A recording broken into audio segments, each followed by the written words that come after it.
Welcome to social post. నేను నిహాల్. ఈరోజు మనతో వెల్తీ చక్రవర్తి గారు ఉన్నారు. సార్తో మనం మాట్లాడదాం.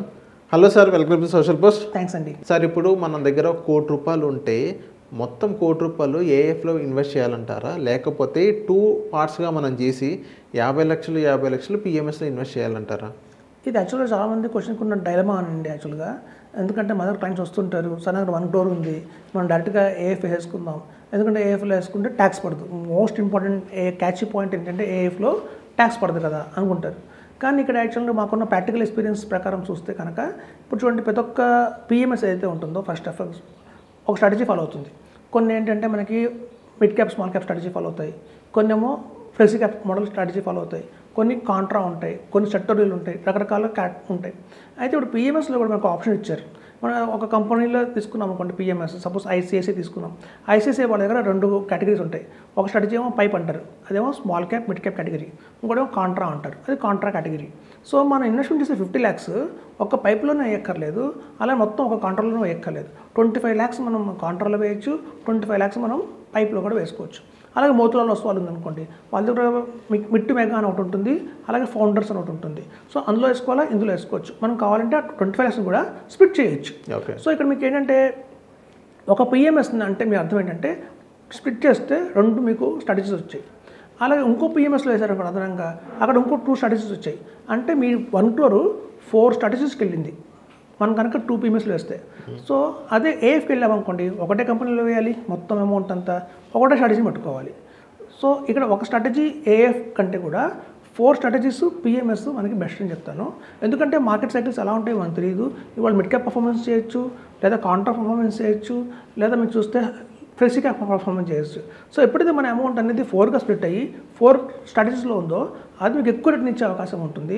వేరే ఒకటే ఒక సెక్టర్ పట్టుకొని, ఒకటే ఒక థీమ్ పట్టుకొని ఒక కంపెనీ పెడితే మాత్రం అది సక్సెస్ అవ్వచ్చు, అవ్వకపోవచ్చు. సో కాబట్టి ఏంటంటే మనకి అలా చూస్తే మీకు 2 పిఎంఎస్లో వేయడం బెటర్. అయితే టాక్సేషన్ పరంగా చాలా మంది ఇబ్బంది పడతారు. అనేది ఏంటంటే మనం ప్రతి ఇయర్ ట్యాక్స్ కట్టాలి. పిఎంఎస్లో అయితే ఇయర్కి అయినా ట్యాక్స్ మనం క్లియర్ చేసుకోవాల్సి వస్తుంది. లాంగ్ టర్మ్ కాంట్రాక్ట్ ట్యాక్స్ కట్టాలి, షార్ట్ టర్మ్ కాంట్రాక్ట్ ట్యాక్స్ కట్టాలి, అది ఉండదు కదా అనుకుంటారు. కానీ ఇక్కడ చూడండి, వీళ్ళు కడుతున్న ట్యాక్సెస్ ఏదైతే ఉందో మనకి పిఎంఎస్లో ప్రాఫిట్ మీద మాత్రమే కడతాం. ప్రాఫిట్ వస్తేనే ట్యాక్స్, ప్రాఫిట్ లేకపోతే ట్యాక్సే లేదు. సో ఆ ప్రాఫిట్ మీద కూడా ఏంటంటే వచ్చిన ₹100 ప్రాఫిట్లో మనం కట్టే 12.5%. రిమైనింగ్ 87.5% మనదే, అది మనకే వస్తుంది. సో కాబట్టి ఇక్కడ చూడండి, మనం కట్టే ట్యాక్స్ 12.5%కి ఫిక్స్ అయిపోయింది. కానీ వేరే ఏఎఫ్లో ట్యాక్స్ మనం కట్టట్లేదు, మన హ్యాండ్ ట్యాక్స్ పడట్లేదు, అది కరెక్టే. కానీ వాళ్ళు కట్టే ట్యాక్స్ 35% కడతారు. అలా ఎక్కువ 35% ట్యాక్స్ కట్టడం వల్ల ఏంటంటే మన రిటర్న్ తగ్గిపోయింది. మనకు వచ్చే 25% రిటర్న్ కాదు 22% అయిపోయింది. సో కాబట్టి ఒక్క ఏఎఫ్ కంటే కూడా 2 పిఎంఎస్లు బెటర్ అండి. అలా 2 పిఎంఎస్లు వేసుకొని ఎప్పుడైతే 50 lakhs మనం పెడతామో 2 పిఎంఎస్లో, ఎప్పుడు ఇది అమాంతం 2 crores 3 crores అవుతుందో అప్పుడు కావాలంటే ప్రాఫిట్ తీసి ఒక ఏఎఫ్లో వేసుకోవచ్చు. సో మనకి ఎప్పుడైనా డైవర్సిఫికేషన్ కావాల్సి వస్తుంది. మనం ఇన్వెస్ట్మెంట్ ఈక్విటీలో ఎస్పెషల్లీ అలాంటి స్పెక్యులేషన్ మార్కెట్లో, అంటే మనం గెస్ట్ చేయలేము మార్కెట్ పైకి వెళ్తుందా కిందకి వెళ్తుందా అని మనం చెప్పలేము మార్కెట్. అట్లాంటి మార్కెట్లో కనుక ఎంత డైవర్సిఫికేషన్ ఉంటే అంత బెనిఫిట్. ఓకే సార్, ఇప్పుడు ఏఎఫ్లో కాకుండా పిఎంఎస్లో ఒక 4 స్ట్రాటజీ మంచిది అని మీరు అన్నారు. అండ్ మనం ఎస్ఐఎఫ్లో చూసుకుంటే ఎస్ఐఎఫ్ అనేది మన దగ్గర ఒక 50 లక్షలు ఉందనుకుని 5 ఎస్ఐఎఫ్లు తీసుకోవాలంటారా, లేకపోతే మొత్తం పిఎంఎస్లో పెట్టారంటారా? మొత్తం పిఎంఎస్లో పెట్టాలండి. ఎందుకంటే ఇక్కడ కూడా స్ట్రాటజీస్ ఒక 5 పెడతాం కదా, అదే అలా చూసుకుంటే ఏది బెస్ట్ అని అంటారు? అంటే ఇక్కడ డైవర్సిఫికేషన్ టూ మచ్ అయిపోయింది యాక్చువల్గా. టూ మచ్ డైవర్షన్ కరెక్ట్ కాదు. ఎస్ఐఎఫ్లో ఏమవుతుందంటే మీకు బ్యాడ్ వచ్చేసి మీకు డెరివేటివ్స్ ఒకటి ఉంటుంది, ఆ డెట్ ఉంటుంది. డెట్ అంటే ఫిక్స్డ్ ఇన్కమ్. సో ఎక్కడైతే ఫిక్స్డ్ ఇన్కమ్లో 25% మనకి వెళ్ళిపోయిందో మనకి రిటర్న్ అనేది రాదు. అక్కడ రిటర్న్ మనం రెడీ అయిపోయాం. ఒక పోర్ట్ఫోలియోకి 10.5% కంటే రాదు మించి. అలాగే రియల్ ఎస్టేట్ ఉంటుంది. రియల్ ఎస్టేట్ అంటే రిడ్జ్. సో రిడ్జ్లో కూడా మనం చూస్తే మనం 10% కంటే ఎక్కువ రిటర్న్ రాదు. సో ఎస్ఐఎఫ్లో మనం కాంప్రమైజ్ అయ్యాం. ఒక 20-40% దాకా మనకి రిటర్న్ ఏం రాదు అని చెప్పి మనం కాంప్రమైజ్ అయ్యాం. సో ఎస్ఐఎఫ్ 4 పెట్టుకోవడం వల్ల కరెక్ట్ కాదండి. మనకి ఒక్క పిఎంఎస్ ఇస్ బెస్ట్ అని చెప్తున్నాను. ఆ పిఎంఎస్ కూడా 2 స్ట్రాటజీస్ తీసుకోవచ్చు కాబట్టి ఆప్షన్ ఉంది కాబట్టి అది ఇంకా మనకి అగ్రెసివ్గా రిటర్న్ అయితే వస్తుంది. ఇప్పుడు చూడండి, ఇప్పుడు నా దగ్గర ఒక 20 lakhs ఉన్నాయి అనుకోండి. సో 20 lakhs పెట్టి నేను ఒక హై ఎండ్ కార్ కొనుక్కోవచ్చు మారుతిలో, అదొక మంచిదే.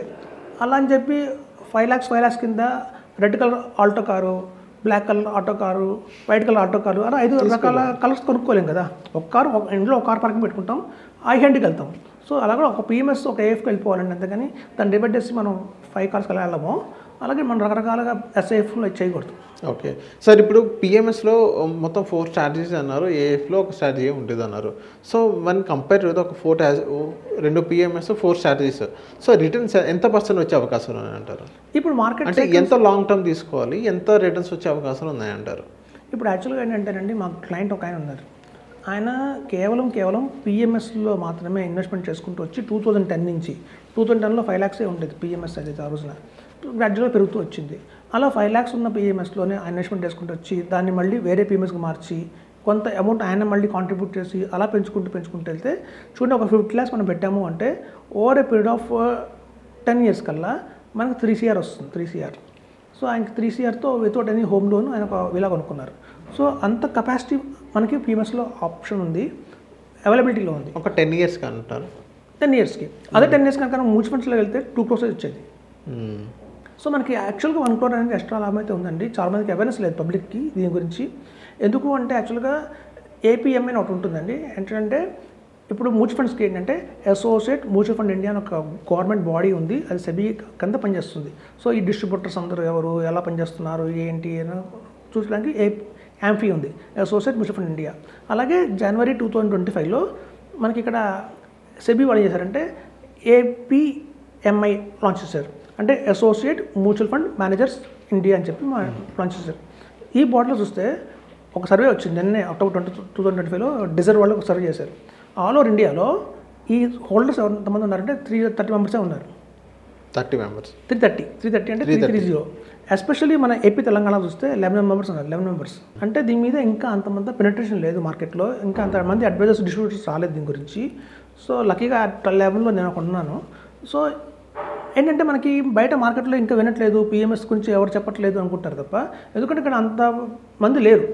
ఎప్పుడైతే 2040 కల్లా 2035-40 కల్లా ఇది కూడా 100,000 మంది డిస్ట్రిబ్యూటర్స్ వస్తారు పిఎంఎస్లో, మీకు ప్రతి చోట పిఎంఎస్ అనిపిస్తుంది. కానీ ఆ రోజు మినిమం 50 lakhs ఉంటుందా? ఉండదు. మినిమం 1 CR 2 CR చేస్తుంది గవర్నమెంట్ అప్పటికి. ఈవెన్ ఇప్పుడు కూడా, ఇవాళ స్టిల్ కూడా స్టాలిన్ అనే కంపెనీ ఉంది. ఆ స్టాలిన్ అనే కంపెనీ దగ్గర మీ పిఎంఎస్ సర్వీస్ తీసుకోవాలి అంటే మినిమం 5 CR. 50 lakhs అనేది సెబీ రూల్. కానీ ఆ కంపెనీ ఏం చేసిందంటే లేదు, నా దగ్గర మీరు కనుక ఆ సర్వీస్ తీసుకోవాలంటే మినిమం 5 crores అని చెప్పింది. అలాగే ఈక్విటాస్ అనే కంపెనీ ఉంది, ఈక్విటాస్. అవును తెలుసు, బ్యాంకింగ్. వాళ్ళ బ్యాంకింగ్ ఉంటాయి, అన్నీ ఉంటాయి. వాళ్ళ దగ్గర పిఎంఎస్ చేయాలి అంటే 25 CR. సో వాళ్ళు ఎందుకంటే డిమాండ్ చేస్తున్నారంటే వాళ్ళ సర్వీసెస్ అంత బాగుంటుందనో. So reasons. అలాగే ఇప్పుడు చాలా కంపెనీస్ కూడా వాళ్ళు మార్చుకుంటున్నాయి, వాళ్ళ మినిమం టికెట్ సైజ్ని పెంచుతున్నాయి. సెబీతో సంబంధం లేకుండా వాళ్ళు పెంచుకుంటున్నారు. సో అలాంటి కనుక జరిగితే మినిమం 1 CR ఈజీగా అయిపోతుందండి, ఎందుకంటే ఎస్ఐ కూడా వచ్చేస్తుంది కాబట్టి. అవును, ఇన్వెస్ట్మెంట్ చేయలేదు పిఎంఎస్ మేము అనుకున్న వాళ్ళందరూ కూడా ఇది మంచి ఆపర్చునిటీ. ఇది మిస్ అయితే మాత్రం చాలా మంది బ్యాడ్ ఫీల్ అవుతారని చెప్తున్నారు. Okay. So thank you sir, మా సోషల్ పోస్ట్ వచ్చినందుకు. థ్యాంక్స్ అండి.